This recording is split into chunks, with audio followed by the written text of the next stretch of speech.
Holy moly, Spinny. It's been a long time since we've talked, but man, has it been a crazy week and a half. It's been wild. NBA getting off to an Mainly NBA. amazing start. Yours truly walked into the dentist office with a shirt on backwards this morning. Um, No. oh yeah, straight called out.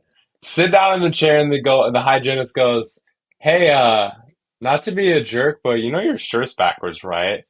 I was like, "Tough." She's like, yeah, I thought it was weird when you had the big swoosh in the back instead of in the front, but yeah, it must be backwards. Like, wow. Woo! Good start to the day. Yeah, it's definitely been a chaotic week and a half for you, that's for sure. Episode 107, Spinny. I actually have a shout out, of course, once again, going the running route here. This guy, though, is the most dominant athlete ever in the 400-meter hurdles. From 77 to 87, 10 straight years, Spinny. He won 107 straight races in the 400-meter hurdles Never lost. in that 10-year span. 107 Never lost straight that 10 years wins. span. That's insane. Sheesh. 2 gold medals, the whole 9 yards, world championships. Like he won 122 consecutive races was the actual streak, but finals, like you know what I mean, like the final, not like Yeah. prelim or whatever, was 107. So Edwin Moses, episode 107, Spinny. Edwin Isn't that Moses, wild let's though? get it. That is insane. Imagine not losing in your race for 10 straight years. Yeah. Wouldn't you get bored eventually? I feel like you'd You have to would, get bored at some point. Like, oh, I yeah. just kicking ass. And I saw that the race he only lost by 13 hundredths of a second, and that's because he stumbled over one of the final hurdles, and he still almost won. Damn. That's Yeah. big tough. Edwin Moses, episode 107. Spinny, we got to get after it, though, man. There is so much shit we got to talk about. So let's hear from Jack.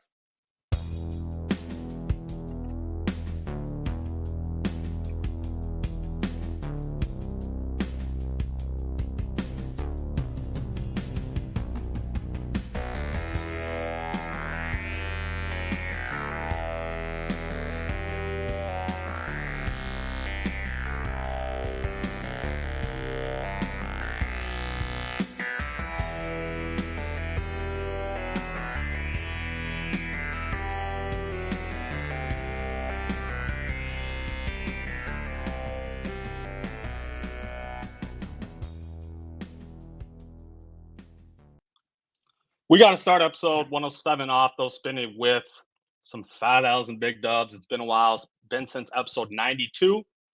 So we need to cover some of our latest hot and cold takes. Let's start, as always, with the L's.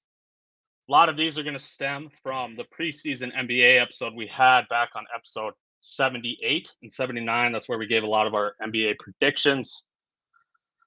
My biggest L's, I had Mavs under 43 and a half. Obviously, they ended up winning 50 games, so that's quite the spread there.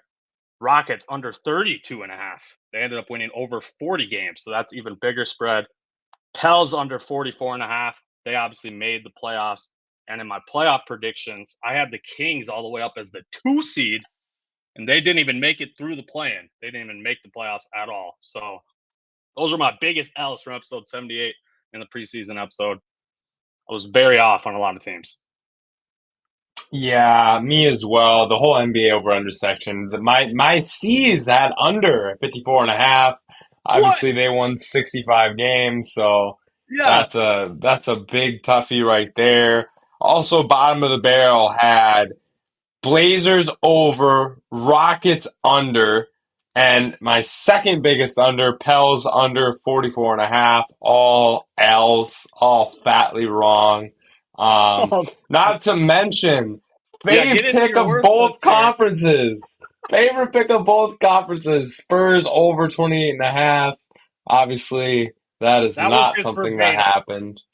That was his verbatim. Hard as I nails. said That's what he easily could said. see the Spurs with 40 wins, was Yeah. my verbatim talk from NBA preseason. Obviously, wrong there. Also, Pistons over 28 and a half. Could easily see them at 32 to 34 wins. Wow. They Whew. set the Monty NBA record fired. for Everybody longest losing gone. streak. Longest losing streak. Big tough here. on the NBA over under preseason for me. Spinny had all this sort of faith in the bottom four teams in the NBA. That's wild. What'd you say? The Blazers, Spurs, Hornets, and Pistons? I think you all had Yep. over. Yeah, that was a little tough to predict, that's for sure. Spinny, I don't know if you even mentioned your biggest L, bro. I have it written down for you because I knew you weren't going to mention it. All right, let's get it. You really don't know what it is? No, I don't. It's you not picking the Wolves in the first round, not picking the Oh, Wolves in the second round, and then picking the Wolves in the third round in the West Conference Finals. You were 0 for 3 on Wolves playoff series. yeah, that Sweet. was a huge L. Wow. Gigantic F up by me. Yeah, Woo. I I should had have you. just picked against him again. Golly Yeah, you gee. should have. Exactly. God. Some guest Uh, L's, though. Again, back to the verbatim here, Spinny. Buck was pretty bad in how he chose to describe some of these teams in that preseason episode. He said that the Mavs, 43 and a half, they'd be under by about 10 games. Obviously, like I said, they won 50 games. So he was about 15 to 20 games off on the Mavs. He said, in quotes, under by a mile on the Lakers, 46 and a half. He didn't even have the Lakers as a top 10 seed, which blows my mind. I don't know what the hell Buck was thinking. He also had the Kings as a 2 seed. Me and him were lighting the beam a little bit before the season started. And then, like I said, he had Lakers missing the playoffs, but he had the Jazz and the Grizzlies both making the play-in. Neither of those teams were close to the playoffs. So some big L's by Buck. Smaller L's, Forbes over Pistons 28 and a half. I don't know what the hell you and Forbes saw in the freaking Pistons before the season started. I've never understood that. I said smash under in that episode. And yeah, I guess that's all I got for L's. A lot of Buck L's. So Buck, come on, man, you got uh, to pick up your game. Couple other outs from me. Believing in the Clippers. Clippers had their little 26-5 run during the season. Had a pod, episode 93, around that time. And I quote, What Clippers did you say? only team that can challenge the Nuggets in the West. No, you didn't. You Second didn't say best it. odds of winning the West is the Clippers. You said it Um, I did say that. Also in episode verbatim. 93, verbatim, that was a quote. Jesus. Also in episode 93, Suns are clearly better than the Wolves and would dub them in a playoff series. So we saw how that went this year as well. And you want to jump to episode 95. 3 out of 4 final four teams will be in the Big East. That was my pick, as well as UNC winning Winning it all. the tourney. So some L's all over the basketball world for me. Well, that's a perfect jump to dubs here. First dub I want to say is in that episode 95. Even with bracket specialist Wade on the pod, I was the only one of us three to pick UConn to win it all. So I picked the correct winner before. Minor dub here. I picked the Pacers over the Bucks. I feel like that wasn't very expected, obviously, going into the playoffs. Preseason takes. I picked Jokic to win MVP. I also picked Tyrese Maxey to win Most Improved. So I nailed 2 awards right before the season started. And my Thunder stock, I was the only one who had them over on wins in episode 78 out of me, you, and Buck. And in one of the episodes, my hot take at the end, we had a little Q&A hot take for the season. I said Thunder would be a top 3 seed. So I kind of was the only one with Thunder stock, really high on Thunder going into the season. So those are some of my dubs going in. Also in that episode, I did pick the C's to win the championship. Let's go. That you did. Preseason dub. That was Hold on. nice. I will admit, Spinny sent me another L I took. I did say the Isaiah Thomas curse was a real thing. As long as he's not technically retired and is an active player, the Celtics won't win a championship. That's the Isaiah Thomas curse. I said it was a real thing. It's clearly not. So that was a big L on my part. C's helped me out on that. The only over I got, Mavs over 43.5. I said that was a smash. Loving being high on the Mavs. And the anti-Grizzly stock on Hardheaded Sports has finally paid off for me. Biggest under, easiest was the Grizzlies 46.5. Obviously, injuries and such happened for them, but they We're not even close to that number. I don't have the Yeah, that was a Grizzlies' good dub. exact win total, but in the 30s for Low sure. 30s for sure. Yeah. Yes. On episode 103, when we were talking about what Oh, to do for the teams that lost in the second and third rounds, I said number one thing for the Thunder would be trading Josh Giddey, trying to get a either productive big or a 3 and D shooter. Something that they did with Alex Caruso. Some nice little prediction, and the Thunder were clearly listening to me on episode 103. I will say, I think it doesn't really count as a dub for us, but I do believe we were constantly pointing out teams that Paul George should go to. Sixers were definitely one of them. So obviously, we pointed to like 5 different teams Paul George should think about. So not really a full dub, but partial dub there. Some other guest dubs though, Spinny. Buck was the only one of us to have over on the Rockets 32.5 and over on the Clippers 45.5. I thought that was interesting. Wade had faith in Purdue. I mean, how much shit did we give him that episode for So saying Purdue was going to much. go? Yeah, So and much. he actually had them going all the way to the championship. They actually had them winning it all, but still, they actually made it that far. And And Schrupp, had a he UConn Purdue final as well. yes, So credit yes, he Wade on had the that. correct final exactly. And Schrupp said Pacers in 6, so he not only picked Pacers over the Bucks, but he also correctly picked them out of games, which is a pretty good dub going into the playoffs. So there you have it, Hardy's and Hardos. Those are our latest L's and dubs. It's always nice to look back on how brutally Yeah. wrong we were sometimes and how Couple spot on we were at other times. I do want to throw in a couple other quick dubs. One guest dub, Theo coming on telling us that Oh the yeah, biggest flop for Milwaukee might be the Dame giving up Dame in the Drew Holiday trade. yep, That came to be. I also, and my headline in that episode was Dubs are cooked. Called out that's Golden true. State being cooked and done You very, said very that. I early, three forgot about months that. before playoffs start. So Dubs are cooked, as well as, and I quote from that episode, I will bet any amount of money that Celtics make the finals. This team is different. No chance they do not make the finals. Is that where Quote the from me. IT? Is that where the That was, IT came in right after that? yes, the IT was right after that. So big quotes on me believing in Boston, and they finally backed me up. So Spinny, you have your verbatim is either like so spot on or so insanely far off. You're never like perfectly in between. You're on both Yeah, sides of the spectrum. we're either hot or cold. We are the Sahara or Antarctica up in here. But we like it. Yeah, that is hilarious. All right, Spinny, we got to jump to the NBA offseason now because there is an absurd amount of things to talk about since episode 106. Let's just start with the coaches, the coaching moves in this last week and a half. We'll start with the Pistons. So they fire Monty Williams and they hired JB Bickerstaff. Spinny, all I can think about is Monty must have lost the locker room. He must have lost faith from those young guys. Because to me, Monty to JB Bickerstaff is like as even as it can get. Like it is definitely not an upgrade at all. And you have to pay Monty $60 million just to not coach. So It, that's the it's only thing this. I can think of is that he completely lost locker room. It better be that. Otherwise, the Pistons front office is very dumb because Yeah. that's the only thing that makes sense. I mean, literally, Monty and JB are the same fucking person, the same coaching style. It seems. I just there has to be, like you said, a locker room loss or something with Cade and Monty that wasn't working where they had to do this because otherwise, I really don't get it. Especially when you give a guy that 5 year, what do you get, 80 million?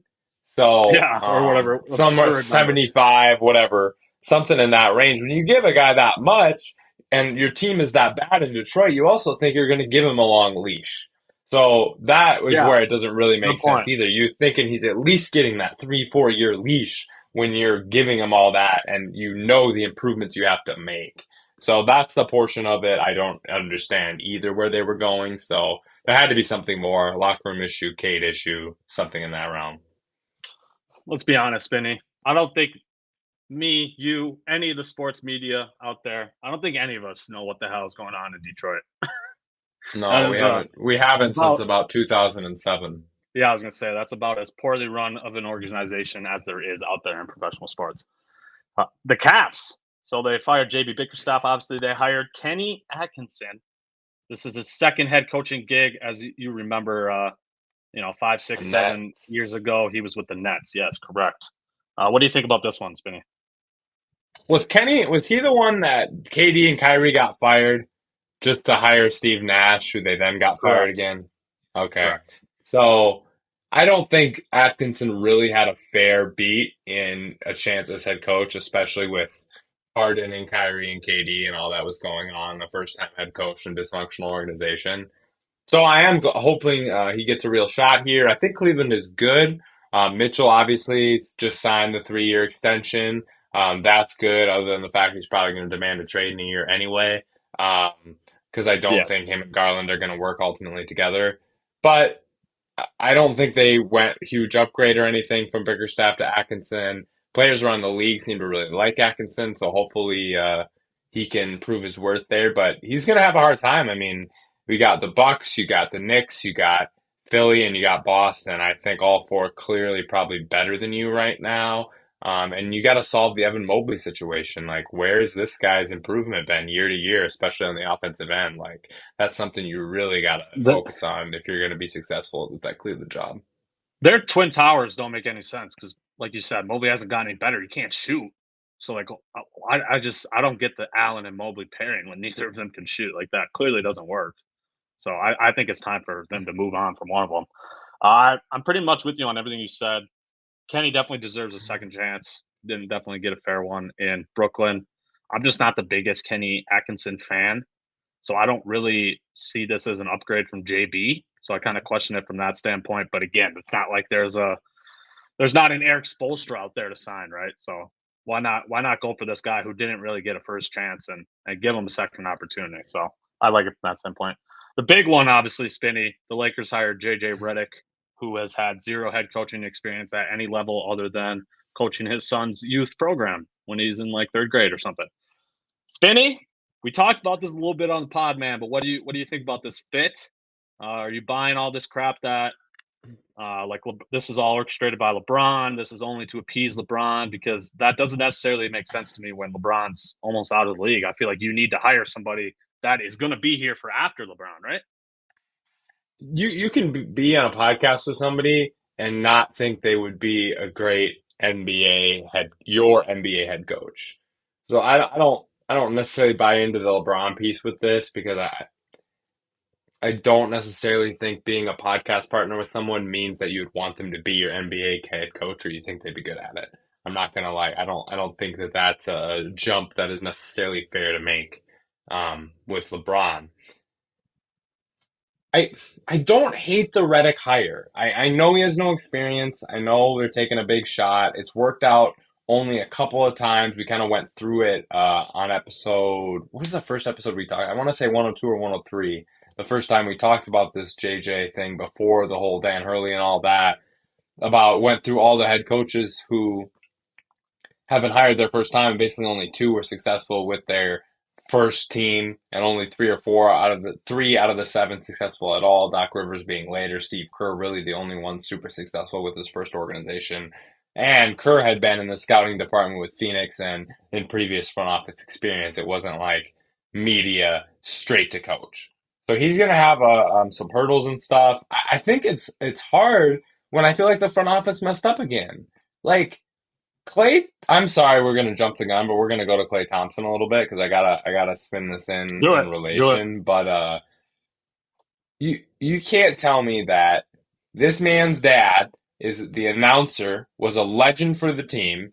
He grew up in Southern California. We know how much Clay loves boats and the ocean and all that shit. And you can't tell me that you can't beat 4 years, 50 million from Dallas. You can't figure out a way to make your cap work to do that. I know they could offer about 55 to 60 million is all they could have beat the offer, but not by much. But they could have cleared a couple of easy contracts and trades and cleared up about 80 million. And you're telling me you can't beat that Dallas offer to get Clay Thompson to come to the organization that his dad plays and currently works for and wants to coach for or wants to play for? It's insane to me. It's another Rob Pelinka bullshit not understanding what's going on situation. That was out. Valanciunas got swiped up. Paul George taken by the Sixers. Who else am I missing? Um, Yeah, they went 0 for 4 on the guys they wanted. yeah, DeRozan's the only one left that is not Right. signed, but Redick says he wants to shoot more threes. DeRozan does not fit into that. So I like the Dalton Connect pick from the Lakers, but he kind of fell to them. They just didn't screw it up, I think, at pick 17. Yeah, Um, agreed. so I think Redick could be okay. I'm worried about the front office and ownership and the decisions that they make as far as personnel goes. And I'm it's crazy. LeBron's going full Tom Brady here, trying to get another give up money, which literally never happens in the NBA. So credit where credit is due. None of us ask guys to give up money, and they shouldn't. But when they give up money willingly, I mean, we definitely should Take at least give advantage of us. it. Yeah, yeah, yeah. Yeah, And we can't get it done. We can't get a yeah, guy there that LeBron wants to get there. There's just been so many screw ups that I'm worried for Redick in that perspective. And Redick is going to screw up. He is going to make dumbass decisions. He's a first year head coach that has no correct. experience. Like, what's going to happen? And I'm worried that the rest of the personnel and the management team and all that in LA isn't stable enough and good enough to help him through those moments. No, I mean that's whatever episode it was, a couple episodes ago. I made that point that they should fire Rob Pelinka because how many times are they just going to blame the coach for all the issues they have? So I'm completely with you on that point. I did see, however, because as we know, it was technically ended up being a sign and trade for Clay Yeah. to the Mavs. The Warriors only got 2 seconds in return, or whatever the hell it was. Josh Green was sent to Charlotte or some shit. What I saw, a report said that D'Lo was included in it, and the Warriors did not want D'Lo. So that's the main reason why they rejected it from the Lakers. But yeah, like you said, I mean, if LeBron's taking a pay cut, Pelinka, pay up a little money here. Like, I don't get what you're doing. Next, we have trades. Let's start with the one that happened first. That is Caruso traded straight up for Josh Giddey. I saw on social media the Bulls actually getting absolutely flamed for this, for just getting Giddey back and not any picks. But in my eyes, I think it actually makes sense for both teams. Spinny, where do you land on this deal? I kind of do too. I think that Caruso's obviously older and not as much upside. Giddy still has some upside there, but you're getting a little bit into like that Ben Simmons-ish territory. Like not Correct. obviously Yeah. all the way there, but you're kind of like flirting with that with him. But there is still the potential, so I think he's worth something. And I also think Caruso's a perfect guy for the Thunder. They need a guy who's successful off the ball, who plays great defense, and who can space the floor and actually hit an open shot, all of which Alex Caruso is absolutely perfect for. You know, there's no ego. You know, there's no like taking shots away from SGA and J Dub. Like, you know, it's all good. He's going to fit in there perfectly, do his role, play D, space the floor, do all the good things they need. So I think it's a perfect fit for them. And I think for Chicago, where they're finally going to freaking tear it down, it's good to get a player that actually still does have some upside potential. Yeah, I agree. Just looking at stats, I mean, 20-year-old Josh Giddey, because everyone is so focused on what Josh Giddey did this year, and especially in the playoffs, right? Everyone's Hmm. just so dramatic about that, right? He averaged 16 and a half points, 8 rebounds, 6 assists as a 20-year-old in the NBA, shooting Yeah, 48% from the field. Like, this is a guy who turns 22 in October. He's younger than Anthony yeah, Edwards. He's only 21 years old right now. They got him for a exactly. 30-year-old role player. Yes, Yeah. Caruso is elite at what he does, but also there's the standpoint of, do you always want to trade your guys for just picks? Like, don't you want to get somebody young and already in the league in there at some point? You know what I mean? Like, not every trade needs to have picks. Like, I hate that notion. So, like, to me, this makes And sense I, because now they get this young point guard on their team. They're clearly tanking, and just give him the reins and yeah. see if he's able to actually develop. Like, why not? Yeah, you might as well get a guy in there that has potential, and especially if you're giving him high usage, can maybe show you something. Yeah, exactly. Next to a scoring guard and Kobe White, like, I think that actually makes sense. A facilitator next to a scorer makes somewhat sense there. Either way, I'm glad the Bulls are finally entering take mode after I've suggested since the start of this podcast 2 years ago that they should go into take mode. So thank you, Bulls. Next trade, Mikal Bridges traded to the Knicks for 4 unprotected firsts, a pick swap, a top 4 protected first, and Bojan Bogdanovic. Obviously, the fit is incredible. He's the The Nova perfect Knicks, baby! Let's Nova Knicks. go! You had to say it. Let's You had to be the one. go! You had to be the one to say Insane. it. The fit is Insane. I mean, incredible. He's gonna obviously a bit of an overpay, but is a huge I overpay. love I love the setup. OG and McHale to guard Tatum and Brown. Then you got either DiVincenzo or Hart with Brunson in your backcourt. You still got Robinson and Randall. If it's not exactly working out with Randall, that's a tradable contract. Get another scoring guard or effective wing player. You can do whatever you want. Bridges and OG can guard 1 through 4, potentially even 5. It's like you can basically switch everything. The chemistry is impeccable. Everyone can shoot and score. I like what they're doing. I don't know if they have quite enough talent. They might be just a tiny bit under talented in the scoring department, but they match up really well against Boston, really well against Philly, really well against Milwaukee. I think from those perspectives, it was something that the Knicks needed to do. And if Brunson takes that little tiny extra step that we think he will, they'll be looking good. Yeah, it is an overpay for sure, but you got to pay to get your guy in the building.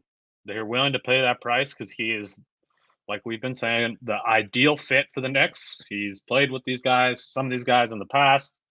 Like you said, he can shoot, he can play off ball, he can play on ball, he can defend, he can do a little bit of everything. So from that standpoint, it makes complete sense for the Knicks. Now I'm just a little more worried about their big depth after losing Hardenstein and what are they going to do down there, down low. They're loaded with wings, right? But so when it comes to the Knicks, I'm a little more worried about their bigs now at that point. But I think I'm actually okay with the trade, even though it's 6 first round picks, which sounds absurd for Mikal Bridges. Pick swap trade, Spinny, Nets and Rockets. This one, give me a moment here. Hardies and Hardos. So the Rockets, they essentially get their first round pick or OKC's first round pick in exchange for Suns' first round pick. And they also get in 2027, that was in 2025, sorry. 2027, they get Phoenix's unprotected first round pick. A lot of people think that's going to be an extremely valuable pick, right? The Nets, in return, essentially got their own pick back for next year so that they can finally enter tanking mode. There's some rumors about this deal, Spinny, that the Rockets did it so that they could load up on all the Suns picks and potentially go after Kevin Durant. Do you buy that? Do you like that fit, Kevin Durant on the Rockets? What do you think? I like that fit. I think Jabari and the 2 Suns picks back to him is a good return for Durant if the Suns are going to decide to Agreed. do that. I also think that the Rockets are big game hunting, and anyone that becomes available, they're going to shoot on, especially if it's a wing. They have a lot of pieces, a lot of young talent, a lot of picks. They're trying to microwave it a little bit. So KD's probably a big goal for them, but I think it'll be any wing that becomes available like that. Yeah. I think they just need to stay patient with it. They don't need to, there's no reason they have to get a deal done before the season starts. As we know, teams start getting a little more what's the word? They'll be more risky with their offers by the deadline. So if things are going terrible for the Suns, they might be willing to ship KD out for even less. So Rockets just need to be patient. They have all these assets. Just let things fall into place, like you said. Maybe somebody else will become available that we don't know about right now. The final trade, DeJounte Murray traded to the Pelicans for 2 firsts, Dyson Daniels and Larry Nance. I think that is about as fair value-wise as you're going to get. Right? Or are you not with that? 2 I unprotected like firsts. I like the 3 and D guy to pair with Trey Young, a guy that actually could play defense and guard somebody in Dyson Daniels, and it's not 2 guards that didn't seem to fit together. 2 firsts is probably good for DeJounte. I liked it for the Pelicans. DeJounte and Zion together seems great. CJ as the other backcourt, that should probably work. It seems like a BI trade is probably in the works. But even if it's not at this point, I think you can keep BI, and now you have enough of everything on your team to make that work as well. So I like this from the Pelicans' perspective.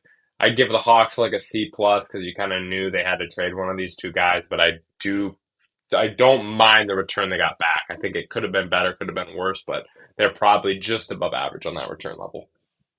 Yeah, that's a good point. I think DeJounte is the perfect Pelicans player. CJ's been running point a lot for them. He is so much better off the ball. So now they can have an on-ball playmaker, a guy that can defend in DeJounte.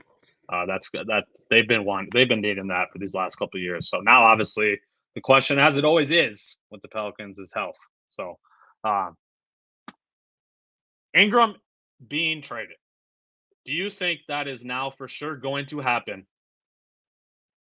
or I not? don't I don't think Make for your sure, but I think pick a side. most Pick a side. likely. He's getting traded or not getting traded. What do you think? Gun to my I head, think getting traded. getting traded. I agree. Yeah, money wise, I just don't know. They're already paying Zion. DeJounte's actually on a pretty decent deal, but he's due Yeah, another extension. Maybe they'd rather pay him. I don't know. They got young guys they just extended. Trey Murphy, there's a lot of hype about him. So I think, they have a lot of wings. They're able to shed Ingram and still have plenty of wing depth. So that's why I agreed. think they should do it. All right, that was all for trades. Let's jump to extensions now. Spinny, your man's highest paid player in NBA history, 5 years, $314 million. Celtics, we don't even need to really go over that because that was a no-brainer deal for them to do, right? Agreed. No-brainer. Spida, 3 years, 150 mil, Cavs. I was a little shocked. He actually, in fact, went back to the Cavs, but he must actually get along with Garland, despite reports that they don't really get along. And he also, like we've kind of touched on, must have faith in Kenny Atkinson. I don't know why you would commit to a team for 3 more years if you didn't like the pieces around you and the coach. But maybe like you said earlier, he just did this so he could get the money and is going to request a trade like we've seen time and time again. Yeah, I think it's kind of the thing in the NBA right now, especially in re-signs, like get the bag and figure it out later. And so I Yeah, think that's kind of what we see. He could stay there long term, but I think this next year will really determine what happens with D Mitch. But I think either way, you're trying to get your bag. yeah, good point. Not blaming him for that. What I would Yeah, do too. me either. Pascal Siakam, 4 years, $189.5 million. To me, that is too high of a number for him, but it is completely understandable. I mean, I think he's made a third-team All-NBA in his career. One, I could be wrong. But either way, he's an all-star level player who has been at the worst a 2A, 2B option on a championship team. We saw him win with Fred probably being the other second option there in the Raptors. So I We get also it. saw To like me, it's what just he a little did too in the much. playoffs last year. That's what I'm saying. Like he is still I feel somehow like improving. yeah, his production was good in the playoffs for them last year, and I think that kind of got him this contract mostly because I do think it was borderline. And I think they were borderline whether they wanted it or not. So I do think he won him over with that. So good for him.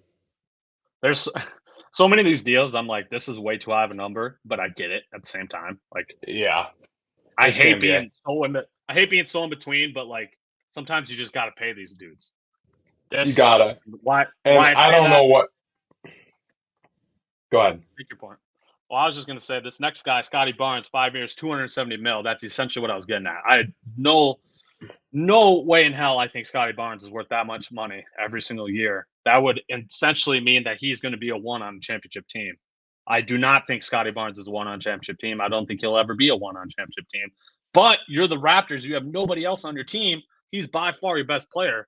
You can't lose the asset. You got to pay the asset. And I think that's more of a Trevor Lawrence type signing where it's the projection Right. of what you think they're going to be and not what they actually are now. Yeah. That's a good relation there. Bam Adebayo, 3 years, 166 mil. I mean, this is an all NBA caliber center. So to me, that's kind of like the Tatum. That's a no brainer deal there. Yeah, this is the Heat's guy. Like you Yeah. knew he was. They were going to lock him up. Yeah, for sure. OG, 5 years, 212. I mean, that's obviously too Wow, high of a number for how 22 injury and a prone half this a dude is. year for OG. That's crazy. That's crazy. I thought he was going to be around that 30 mil, but you're worth what someone will give you, right? And from the Knicks standpoint, he's obviously a clear, obvious fit in their system. And they did go 26-6 with him playing in the lineups last year. So I get it from that standpoint too. But man, it's tough And paying a guy that much money that only play 50 games a year. But I think it's back to wing defenders again. Like we talk about every single team we pretty much talk about, like, oh, they could use a 3-and-D wing defender. Like, and there's just aren't that many of them. So I That's think a good that point. Yeah. that type of position is going to get overpaid, even Right. with concerns about reliability and durability and all that. That's an excellent point. That's an excellent point. Cade Cunningham, talk about a Trevor Lawrence type deal.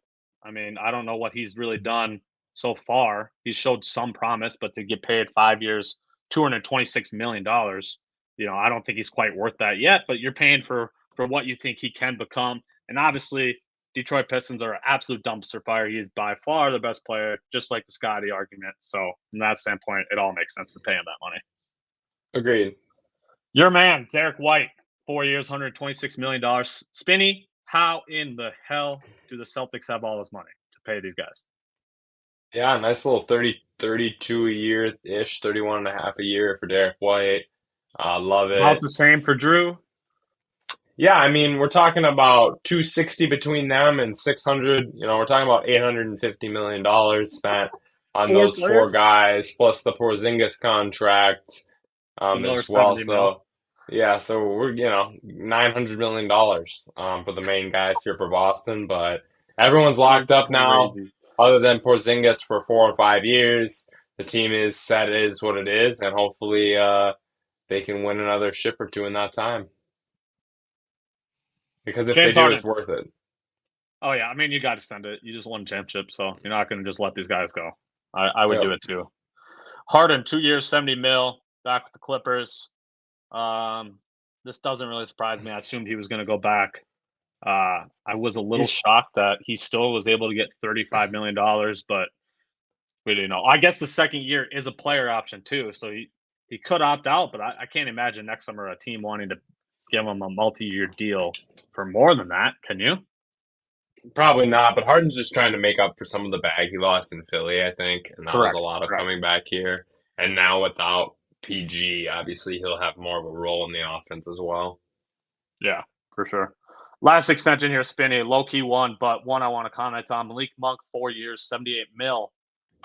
I just think he could have got more in free agency. I was a little shocked. I thought he was going to be closer to the 85 to 100 mil range. I thought there was going to be a team like the Magic, some team with ample cap space to just swoop in and overpay this guy because he's a good scorer off the bench. That's kind of what I assumed. But 4 years, 78 mil. I guess that's his worth.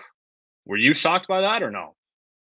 I thought it was about right, but like you said, maybe 100, but I knew in that 20 to 25 mil range. It's Right. just crazy to me that Klay Thompson can't get Malik Monk numbers.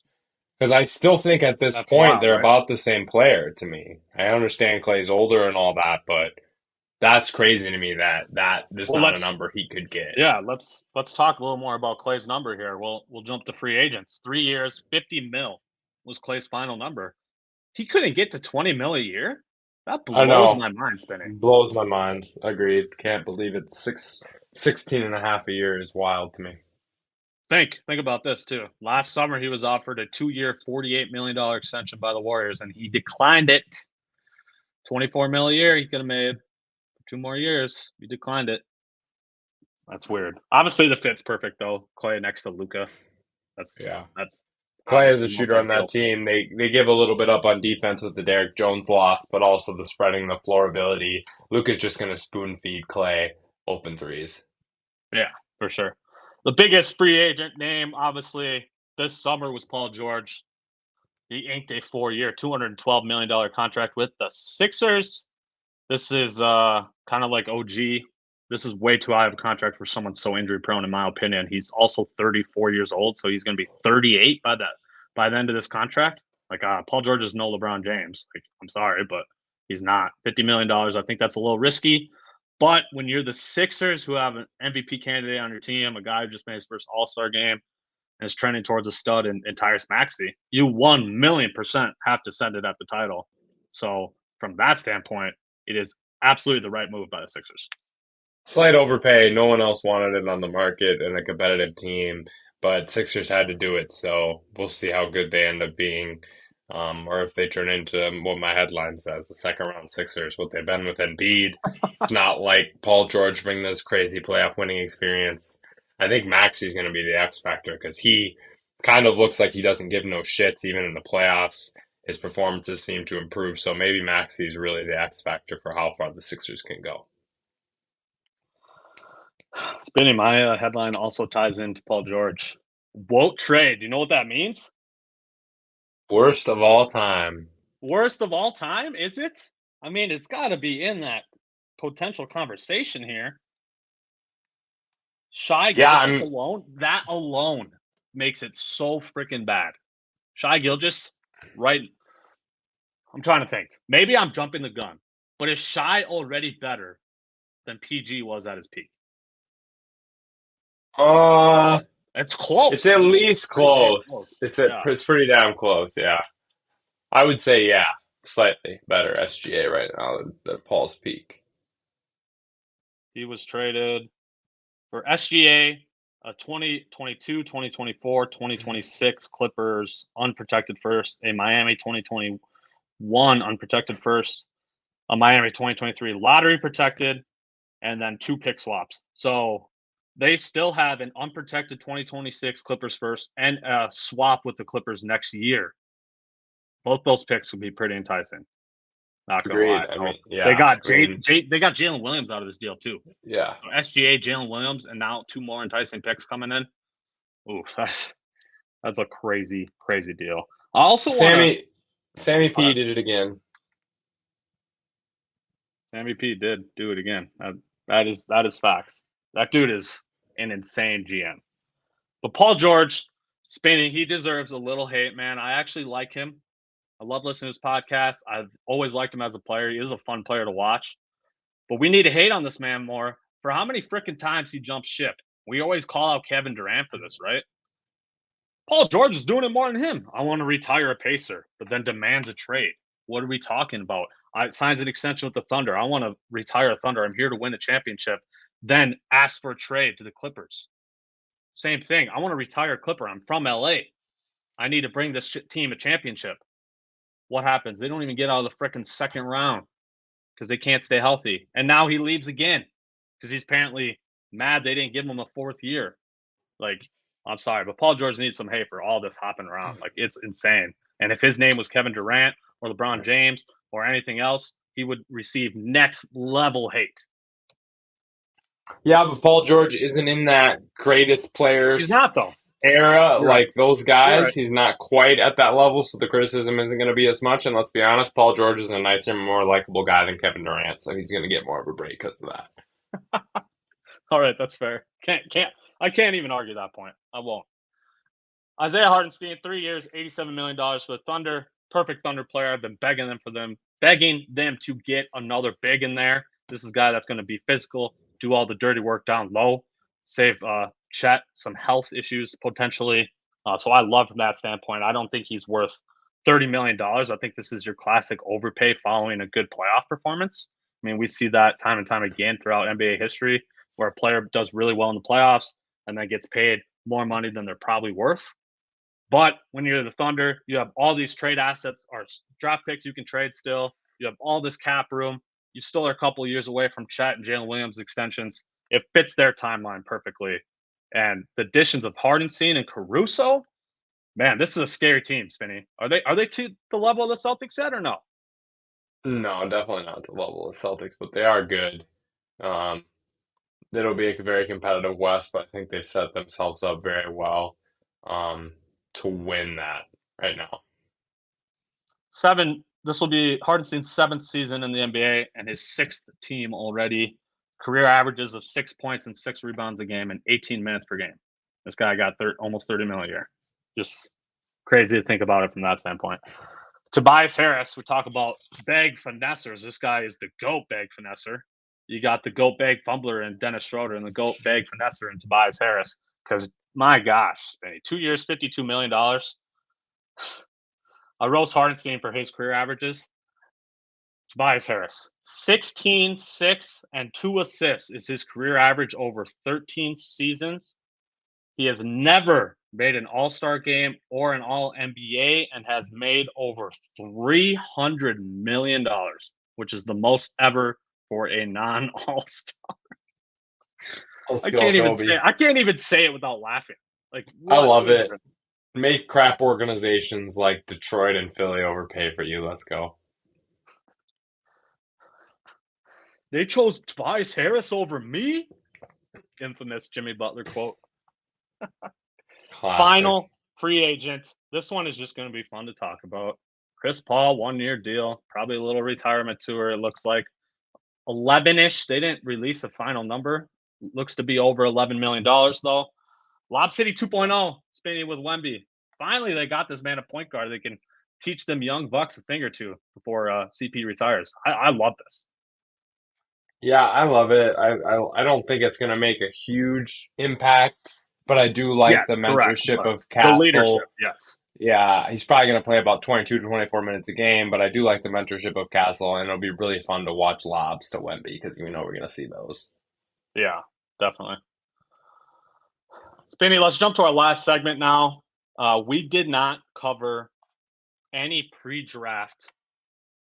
We didn't do anything pre-draft. So now, after this draft, we are going to make our own little quote-unquote draft. And we are picking the NBA prospects who we think will have the best careers or the most successful careers. We will be spinning that however we want. At the bare minimum, I think successful NBA career means at least longevity. You get a second contract. You're in the league for at least 8 years, et cetera, et cetera. We will draft 5 players. Spinny, since I'm feeling so damn nice, I will even let you have the first pick. Man, this is tough. I I'm gonna go with the guy who was drafted by the most consistent front office, and you know what? No, I'm not. I'm going to draft because I think the guy I was going to take is going to be available after your pick. So I'm going to go the pick that I think you would make first because I want this guy real bad. So we're going to take Rob Dillingham first overall in the productive player career draft. Love the pick by the Wolves. See a lot of Lou Will, Jamal Crawford score 6 man off the bench. You know, he's only about 165, 170 pounds, so that worries me a bit. So, but other than that, I think his ability to score and shoot is going to be good in the NBA. Let's uh let's actually just pause this draft and comment on our Wolves draft because I forgot to bring that up. We traded up to pick 8 to draft the rights to Rob Dillingham, and we drafted at pick 27 Terrence Shannon Jr. Spinny, I love this draft. There was people all over sports media world calling us the winner of the draft. We just got pieces that exactly fit our needs. We needed just pure bucket getters off the bench, and we got them. We got one in a ball handler position like Rob Dillingham, and we got one as a wing, Terrence Shannon Jr. He's pretty big, pretty strong from the wing position. So I absolutely love this draft. Obviously, given how bad this draft is, there's clearly potential that they don't turn out, right? But just from the standpoint of the pieces we needed and what we were able to do with what was on the board, we absolutely aced this draft, in my opinion. Agreed. I love every bit of the Wolves draft. Yes, definitely. All right, so My who you first pick. got here? My first pick is I don't know, man. I thought you were picking this guy for sure. I'm going with the second overall pick. I think this guy's going to immediately step into a role where he's going to get at least 30 minutes a game. I actually do kind of like his upside. I thought he should have been the first overall pick. That's Alex Sarr. He will be my first Yeah, pick. I think you're looking at a guy who's probably going to average a double-double for at least a stretch in his career. So, I like that. He was in my top three as well. The guy I was going to take is Stephen Castle, um, San Antonio. I feel like he is in a great system to be productive. We've seen the development ability of Pop and the drafting ability and scouting of the Spurs organization in the past, and I just like everything that Castle brings. So, so you just took Stephen Castle Castle. second? Yep. Damn it! That was going to be my second pick. God, I really love Stephon Castle. I think your Drew Holidays, your Derek Whites of the world. I Yep. hate to always bring up those names when I mention guard defenders, but I think he could get to that level in the NBA for sure, especially in the Spurs organization. Let's go. I'm kind of confused on his playing time situation going into his rookie season being behind DeAndre Ayton. But Donovan Clingan, I think, could do anything that DeAndre Ayton does. So I think you're looking at a 15-ish point per game, 10 rebound guy, a guy who can get 2 blocks a game. You're looking at those type of numbers, I think, throughout his career. Is he going to be an all NBA center? Probably not. But I think you're looking at a really high quality center for many years in this NBA. So I'm going to go Donovan Clingan, the other UConn boy. Love that. I'll take the best shooter in this draft, pick 3. We're going Reed Shepherd. Um, I just think shooting ability keeps you in the NBA for a long time. I see a lot of potential. I mean, this guy's a little bit smaller than these players, but I do see that Redick, Corver potential role on a lot of teams for a long time. He's just such an elite shooter. That's a good point. He was definitely going to be my third pick. I'm going to go a guy I'm kind of just biased for. I've liked him for a couple of years now. Back when I heard about his name when he was 15, 16 years old, I started watching his videos and his highlights, his game on YouTube. That's Matas Buzelis. I think this guy is got the potential to be at least as good as like a Franz Wagner. They pretty much profile the same type of player. They're a long, athletic wing who should, in theory, develop a 3-point shot. Very, very good at finishing around the rim due to their athleticism. So the biggest question with Matas is, will he be able to develop that 3-point shot, or is he kind of going to take a Franz Wagner arc where it kind of looks like it's developing, but then actually goes back down? So that's the biggest question with him. But you throw him into the Chicago Bulls organization that's tanking, he should have ample opportunity for minutes right from the gun, too. So I'm going to go Matas here at pick 3. Love that pick there for you, Bus. I like that. This is getting tough here. I kind of want to take 2 shots with these Let's do it. last I'm 2. down. Let's pick lower key guys. So, first Non-lottery shot. picks. Ooh, okay. Well, my first shot is going to be Bronny James. I am going off the books with him. I think he could be successful, the 3-and-D Drew Holiday type guy. Again, hate always making those comparisons, but I think the work ethic's there. I think the setup is there. He knows how to be successful in the NBA, so we'll see. I think either way, he might have a long career. They did give him a guaranteed contract too, I saw today. So Yeah. I like that pick.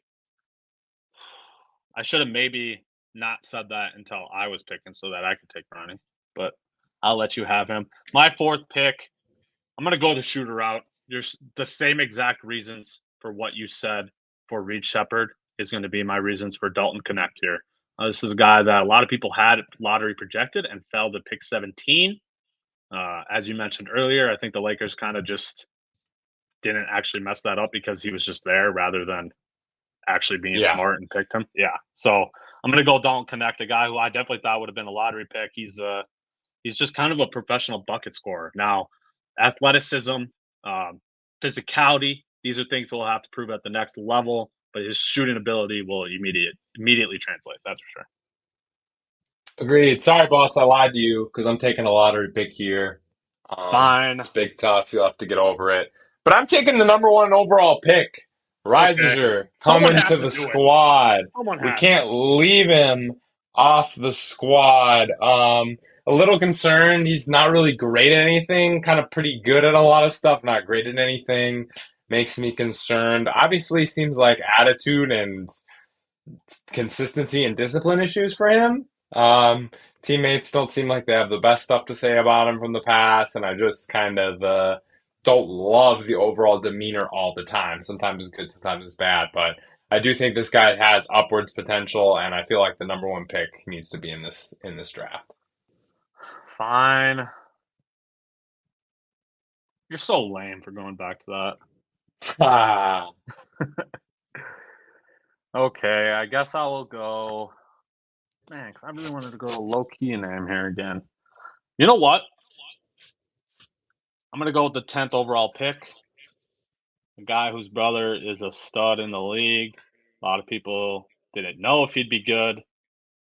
This guy was one of the top recruits in his grade when he went to Colorado. That is Cody Williams, younger brother of Jalen Williams.